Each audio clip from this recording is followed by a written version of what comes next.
The laughter echoed when she was thrown into ridicule, until firm steps broke the silence. The cloak rested on her shoulders, and the crowd stopped in shock. What was mockery became respect. Subscribe to the channel and feel the power of this gesture that silenced an entire village. The weekly market in Bom Retiro, in the interior of Maranhão, bustled under the heat that punished the tired bodies of workers. The colorful stalls couldn't hide the cruelty that was about to unfold. In the central square, where celebrations normally took place, today the scene was different.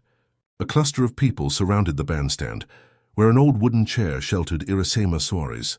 Widowed, twice childless, she carried in her gaze the weight of prejudice that the entire village imposed on her. Murmurs ran loose like snakes between the bare feet of curious children. "Cursed woman," they said. "Brings misfortune to anyone who approaches," others whispered. Colonel Jatoba, owner of the largest lands in the region and president of the community association, struck his cane on the wooden floor of the bandstand, silencing the crowd. "We are gathered here to solve a problem that has afflicted our community for years," he announced, with his harsh voice that carried the weight of generations of unquestionable power. Iracema kept her eyes fixed on the beaten earth floor, while the colonel continued, "This woman doesn't contribute to our village, lives isolated, scares the children and, as everyone knows, brought misfortune to both husbands. It's time to put an end to this situation." The words fell like stones on Iracema's already bent shoulders. The blazing sun seemed to conspire against her, intensifying the heat that rose through her face, mixing with contained tears. "I'm offering this woman as a helper to any family that wants to receive her. In exchange, I only ask that they keep her away from the village center." No one responded. A heavy silence, like the air before a storm, took over the place. Some men spat on the ground near Iracema's bare feet. Women pulled their children away, as if misfortune could be transmitted through the air. The colonel, seeing that no one was responding, increased his mocking tone. "Very well, then. Whoever wants can take her for free. Take it or leave it." Laughter echoed, mixed with malicious comments. It was then that an unexpected movement interrupted that spectacle of cruelty. A tall man, with skin marked by the sun and hands calloused by work in the forest, made his way through the crowd. Sebastião Teixeira, known only as Tião do Mangue, was respected and feared in equal measure. A quilombola, he lived apart, on his ancestors' lands, appearing in the village only to trade his medicinal herbs and palm baskets for supplies. He wore around his neck a necklace of red seeds, a symbol of the mourning he maintained for his wife, who had died more than 10 years ago. His steps silenced the voices around. He approached the bandstand with the firmness of one who knows his place in the world. He stopped in front of Iracema, who finally raised her eyes, finding in that gaze something she hadn't seen in a long time: respect. Tião removed the necklace of red seeds from his own neck and, with a delicate gesture, placed it on Iracema. The Genipapo seeds, dyed red with anato, represented protection among his people. Without saying a word, he extended his hand to her. Iracema hesitated for an instant, looking at the petrified faces around, especially at the colonel, whose expression oscillated between surprise and indignation. Then, like someone who finally finds courage to change their destiny, she grasped the extended hand and stood up. The silence was absolute when both began to walk, moving away from the bandstand. A small child, Pedrinho, grandson of the folk healer Dona Sebastiana, broke the invisible barrier and ran to them, offering Iracema a small wildflower. Before his mother could pull him back, Iracema bent down, accepted the gift with a shy smile, the first in a long time, and continued on her way with Tião. In the days that followed, news of what had happened at the market spread throughout the region. The Quilombola community of Mangue, contrary to what many in the village thought, was not a place of mysteries and dangers, but of welcome and preserved traditions. Dona Sebastiana, the only one who occasionally visited both the village and the Quilombo, bringing her herbs and blessings, watched the events carefully. She had known Iracema since childhood, and knew that the rumors about her were just the fruits of fear and ignorance. She saw in Tião's gesture an opportunity to change not only the fate of one woman, but perhaps the entire relationship between the village and the Quilombo. Meanwhile, on Colonel Jatoba's lands, a disturbing discovery was stirring spirits. Engineers sent by the state government confirmed what had been whispered for some time. The dam built on the colonel's lands, without proper technical care, threatened to break with the next heavy rains, predicted for a month from then. The greatest risk? Precisely the village of Bom Retiro, situated in the valley below. The colonel tried to hide the information, but the official paper with the government stamp was already circulating among the most influential in the region. "We have 30 days to evacuate or reinforce the structure," the document said. And in the Mangue Quilombo, away from the village and situated on high ground, Iracema began to relearn the meaning of community. On bonfire nights, the stories of the elders spoke of resistance and belonging. During the day, little by little, she returned to approaching the knowledge of plants that her grandmother had taught her in childhood, and which, out of fear of others' judgment, she had abandoned. The necklace of red seeds weighed light on her neck, like a silent promise. Chapter 2. The Return of Knowledge. Iracema learned the rhythms of life in the Quilombo, while the moon grew in the Maranhão sky. The women taught her to braid palm for baskets, to identify the herbs that grew on the forest edges, and to prepare traditional foods. The children, unlike those in the village, didn't flee from her presence.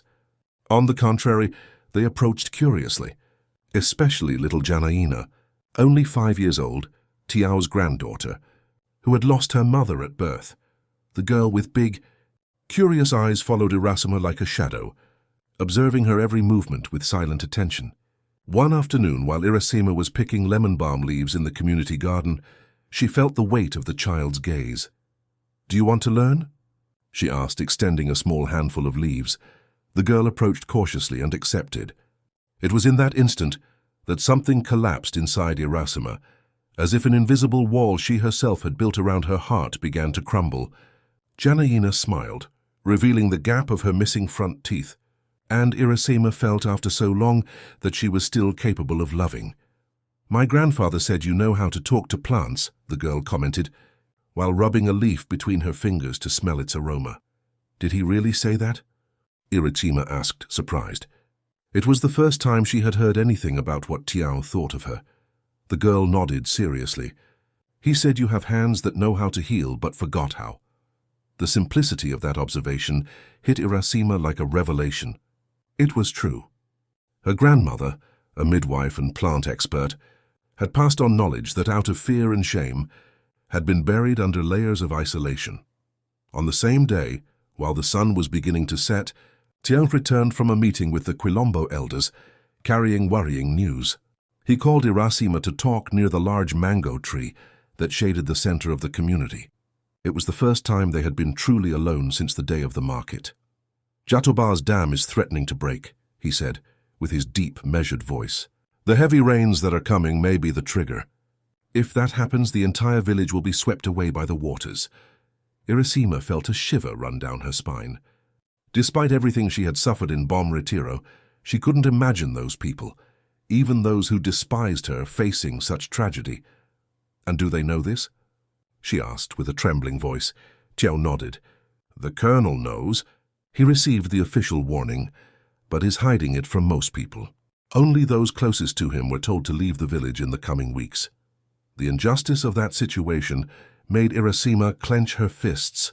"So the poor, those who live in the lowest areas, will be the first to be hit, and no one will warn them?" Tiao observed the indignation grow in her eyes, and for the first time since he had brought her to the Quilombo, a slight smile appeared on his austere face. "What do you suggest we do?" he asked, as if he already knew the answer but wanted to hear it from her. Iracema hesitated. Suggesting helping those who had humiliated her seemed contradictory, but leaving them at the mercy of tragedy would be as cruel as what they had done to her.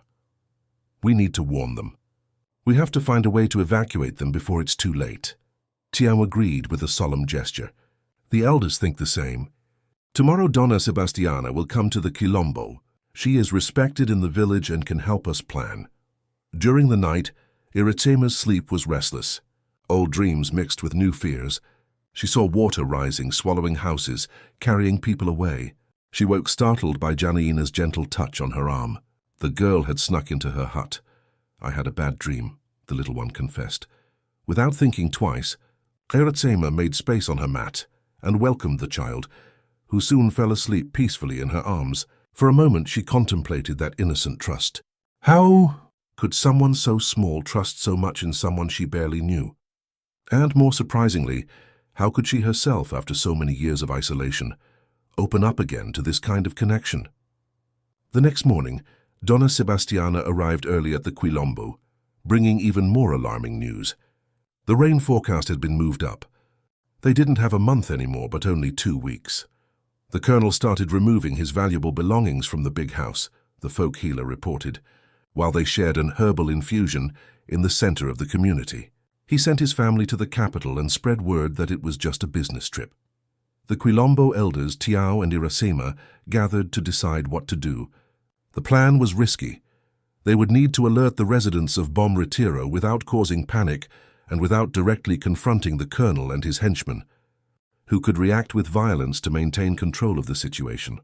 "I'll return with me to the village," proposed Donna Sebastiana, addressing Iracema. "As a folk healer, I can move freely. If you come as my apprentice, we can warn the families one by one discreetly." Iracema felt her stomach contract. The idea of returning to the place where she was publicly humiliated terrified her. However, looking at Janaina, who was playing with other children outside, she thought of all the children in Bom Retiro who would be in danger. "I'll go," she decided, with a firmness that surprised everyone, including herself. Tiao, who had remained silent during the meeting, finally spoke. "You won't go alone. I'll take some men from the Quilombo. We'll stay on the outskirts of the village, ready to help with the evacuation when necessary." The look they exchanged contained something beyond concern for the mission. There was a silent promise of protection that went beyond current circumstances. The next afternoon, Iracema was preparing to leave when Tiao appeared at her hut door, carrying something in his hands. It was a small leather pouch containing red seeds, identical to those in the necklace she now wore. "For protection," he said simply, "and to remember that you now have a place to return to." Iracema accepted the gift, feeling the weight of those words. A place to return to, something she hadn't had for a long time. Before leaving with Donna Sebastiana, Janaina ran to her and, without warning, hugged her legs. "Come back soon," the little one asked. "I still have a lot to learn about plants." Iracema bent down, getting to the child's eye level, and promised to return. A knot formed in her throat when she realized that, for the first time in years, someone truly cared about her presence, about her return. The path to Bom Retiro had never seemed so long. With each step, Iracema felt the weight of her memories and the fear of what was to come. Donna Sebastiana, perceiving her apprehension, shared ancient wisdom. Sometimes we need to face the place where we were wounded to finally heal the wound. As the sun began to set on the horizon, the two women spotted the first houses of the village. In the distance, dark clouds accumulated, harbinger of the storms that were to come. It was a race against time, and the fate of many depended on the courage of a woman the entire village had rejected. Chapter 3. The Return to Face the Past. Entering the village was like diving into murky waters for Iracema. Dressed in simple clothes and a scarf partially covering her face, she walked one step behind Donna Sebastiana, the necklace of red seeds hidden under her dress. Curious looks followed her, but no one seemed to recognize her yet. The plan was simple and risky. They would start with the humblest houses, in the lowest areas, those that would be hit first if the dam broke. Donna Sebastiana was respected even among the most skeptical.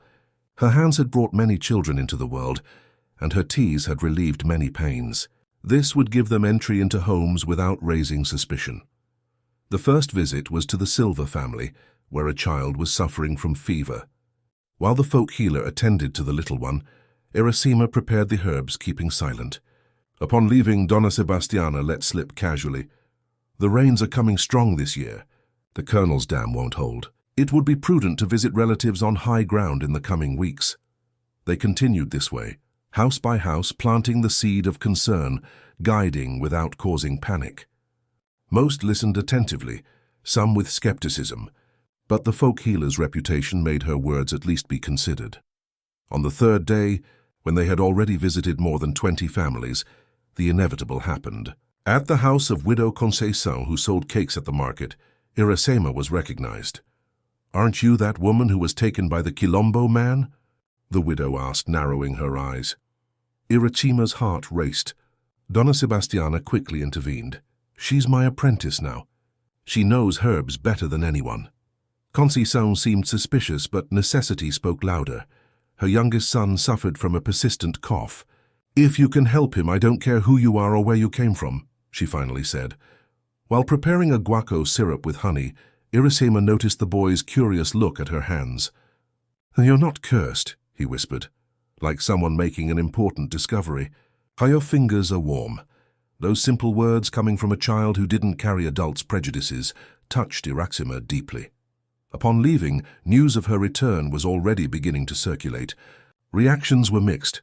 Some closed their doors, others watched with cautious curiosity.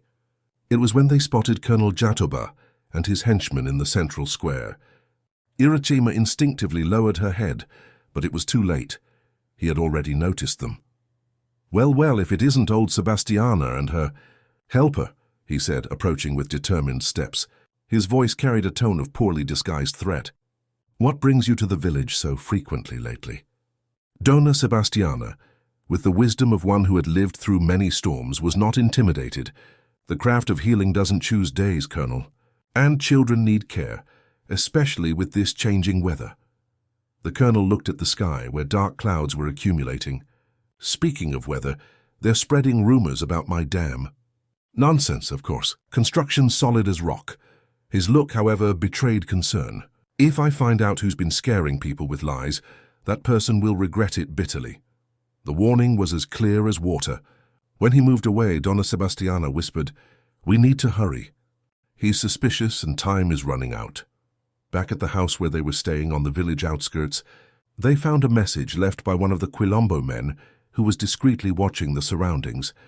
The first rain started at the river headwaters. Water already rising. Maybe only 10 days until the worst.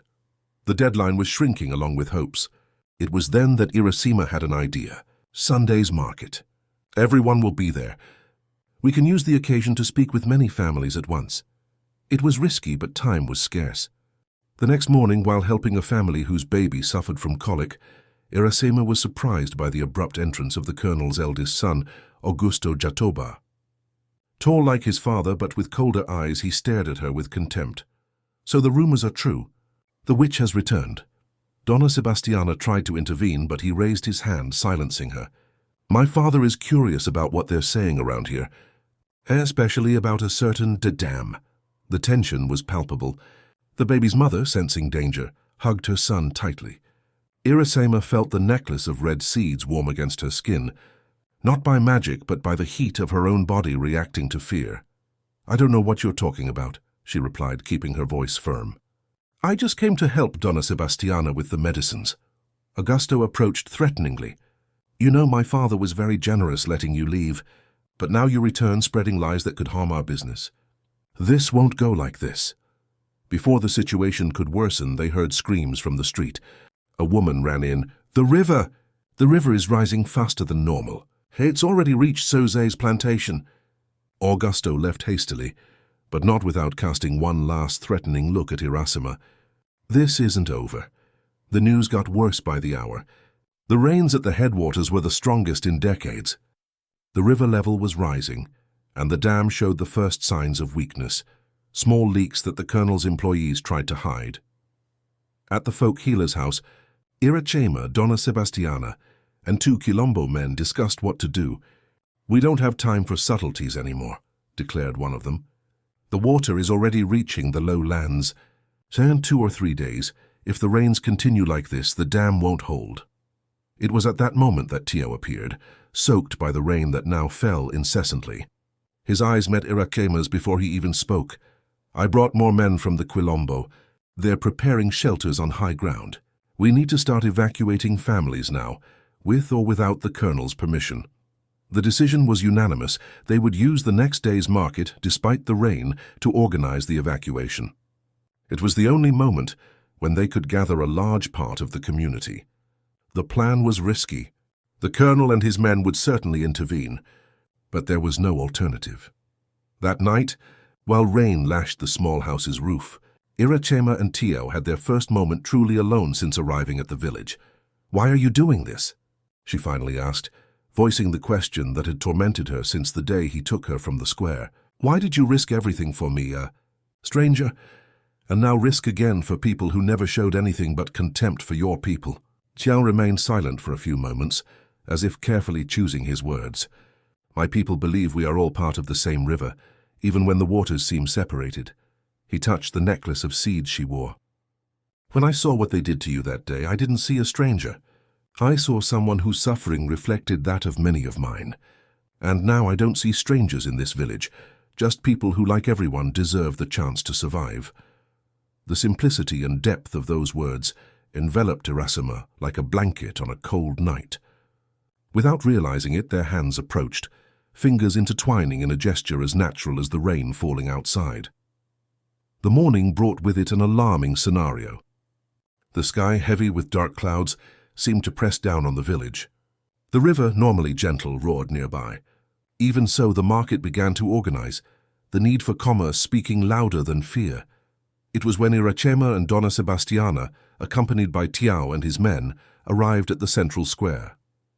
At the same time, at the other end, Colonel Jatoba and a group of henchmen appeared, watching the movements with suspicion. The stage was set for the confrontation that would define the fate of Bom Retiro. Chapter 4. The Confrontation and the Flood. Rain fell relentlessly on Bom Retiro's market, transforming the dirt ground into sticky mud. Even so, dozens of people circulated among the stalls covered with improvised tarps. Need was greater than discomfort.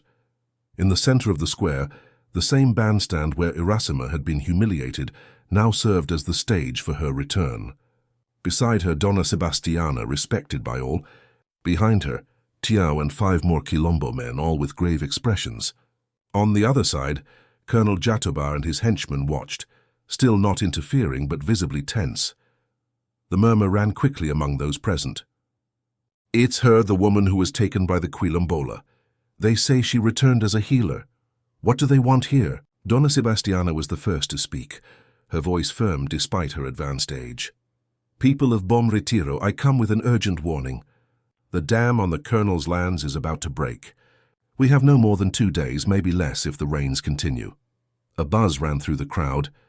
The colonel advanced, furious. "That's a lie. Crazy old woman, you're trying to cause panic." His son, Augusto, was already positioning himself to remove her from the bandstand when Irasima stepped forward. The silence that followed was almost palpable. It was as if everyone held their breath, waiting. It was then that she removed from inside her dress the necklace of red seeds, leaving it visible to all. "You know me as the cursed woman, the one who brought disgrace to her husbands, the one who was offered like a sick animal." Her voice, once timid, now echoed clearly. "You might wonder why I returned to a place where I only knew contempt. The answer is simple, because no one deserves to be swept away by the waters, not even those who spat on me."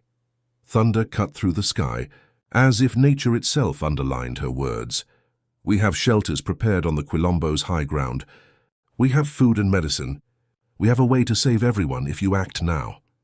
The colonel, red with fury, ordered his henchmen, "Get these people out of here. They're causing hysteria." The men advanced, but were surprised when several residents placed themselves between them and Irasema's group. Among them were Widow Conceição and her son, whom Irasema had cured of his cough. "My cousin works at the dam, Colonel," said an elderly man, the village shoemaker. "He told me you've known about the danger for weeks, that you sent your family away. Is that true?" The murmurs increased. Suspicion grew among those present. It was at this critical moment that a terrifying sound was heard, a distant crash, followed by screams coming from the river's direction. "The water! The water is rising very fast." A young man, soaked and breathless, ran to the square. The dam started to crack. "The colonel's men are fleeing from there." Chaos ensued. People ran in all directions, some returning to their homes to save belongings, others paralyzed by fear.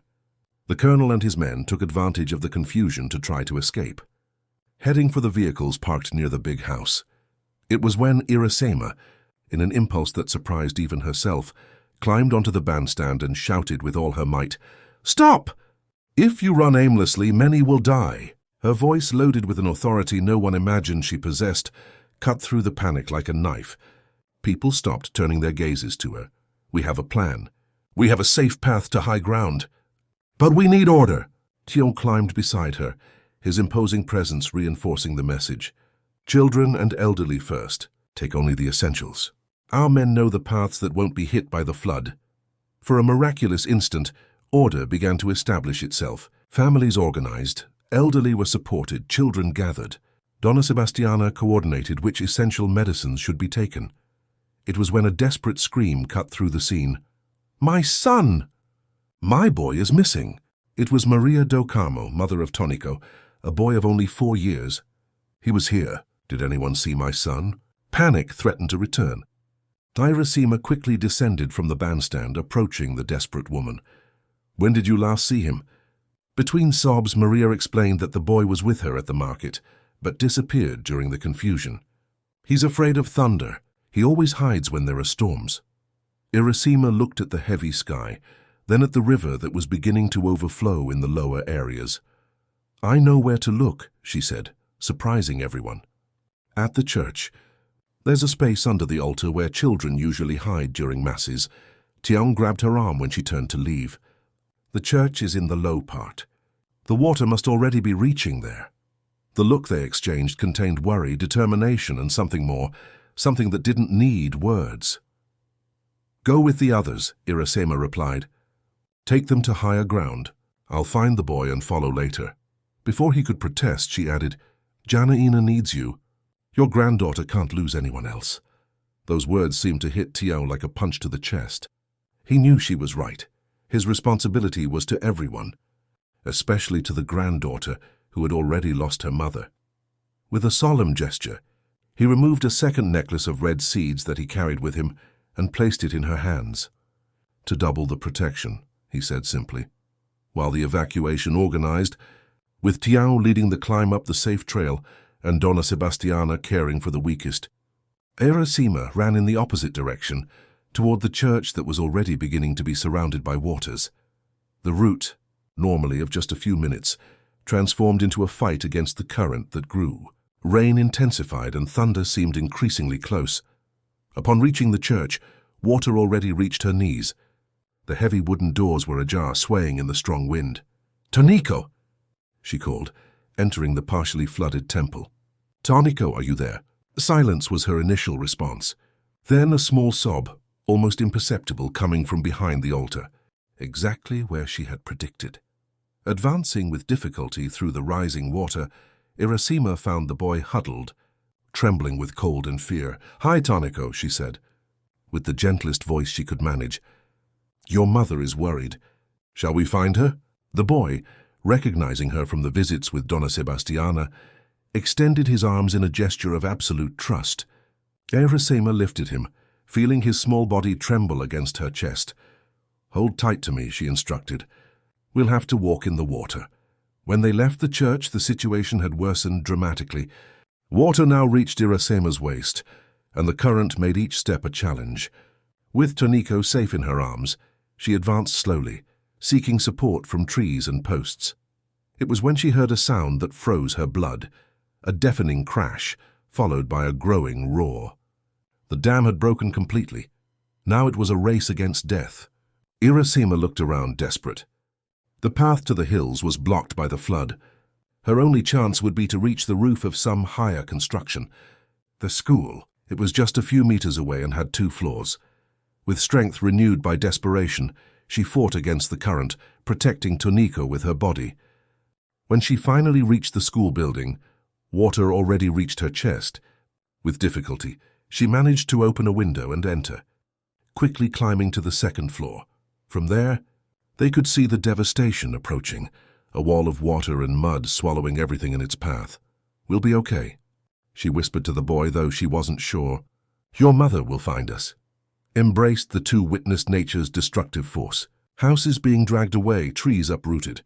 The village of Bom Retiro, with all its history of prejudices and cruelties, but also of simple lives and dreams, disappeared under the turbulent waters. They spent the night there, Hiroshima telling stories to distract Toniko, while the storm continued outside.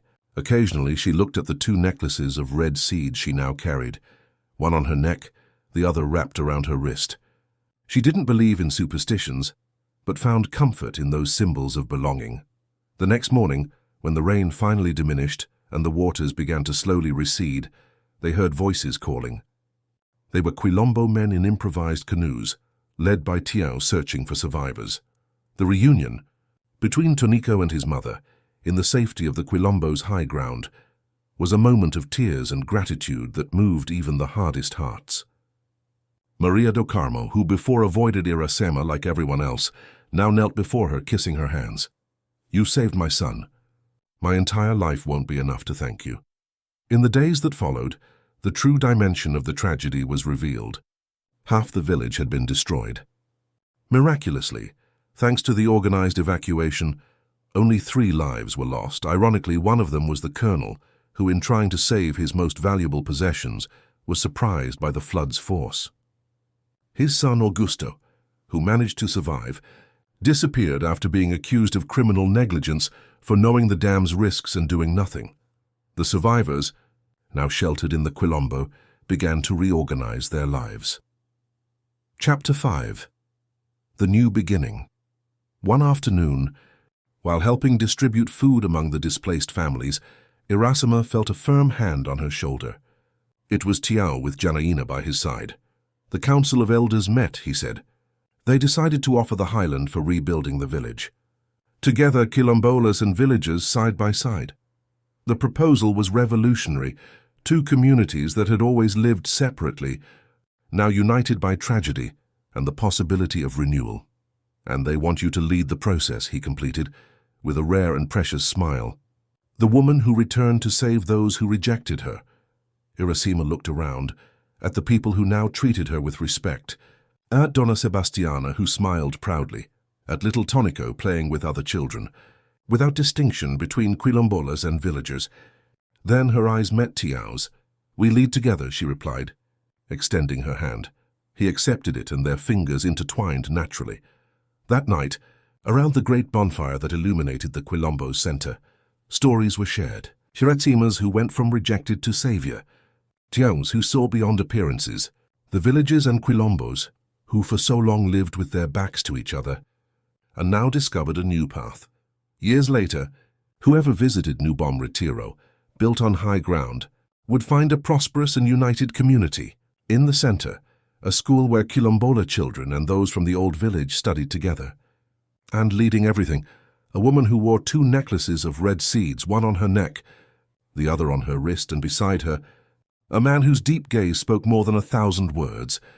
They say that on stormy nights, when the youngest become apprehensive, the elders tell the story of how a rejected woman returned to save those who despised her, and how a silent man saw value where others saw only disgrace.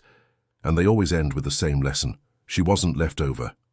She was root, and from her grew an entire forest. If this narrative touched your heart like the waters touched Bom Retiro, share your impressions in the comments. Subscribe to the channel for more stories that reveal the strength of Brazilian